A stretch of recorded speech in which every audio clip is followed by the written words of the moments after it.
ਸਾਹਿਬ ਅਲੀ ਕਲਾਮ ਜੀ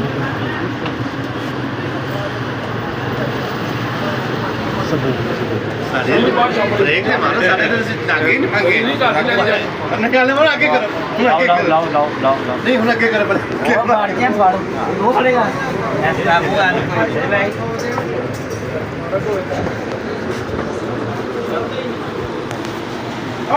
ਅਸਲ ਭਾਈ ਤੁਸੀਂ ਤਾਂ ਹੁਣ ਹੈਗੇ ਨੇ ਫਿਰ ਸ਼ਰੋਜ਼ ਨੂੰ ਬੁਲਾਇਆ ਤੇ ਤੁਹਾਨੂੰ ਹੁਣ ਜਿਹੜਾ ਨਾ ਵੀਡੀਓ ਭਿਜਵਾ ਰਹੇ ਹੈਗੇ ਆ ਮਾਸ਼ਾਅੱਲਾ ਦੁਕਾਨ ਦਾ ਅੱਜ ਜਿਹੜਾ ਹੈਗਾ ਨਾ ਦੁਆ ਕਰਾਈ ਹੈ ਬਾਈ ਕੋਲੋਂ ਤੇ ਬਸ ਆ ਵੀਡੀਓ ਭਿਜਵਾਵਾਂਗੇ ਸਾਰੇ ਭਾਈ ਆਏ ਹੋਏ ਸਾਡੀ ਕਮੀ ਮਹਿਸੂਸ ਹੋਈ ਅੱਲਾ ਖੈਰ ਕਰੇ ਮਿਹਰਬਾਨੀ ਹਾਂਜੀ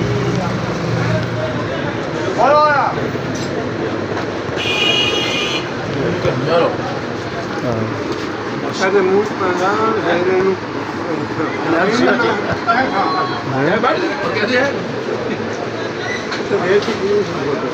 ਫੇਰ ਕਿ ਚਲਾਣਾ हेलो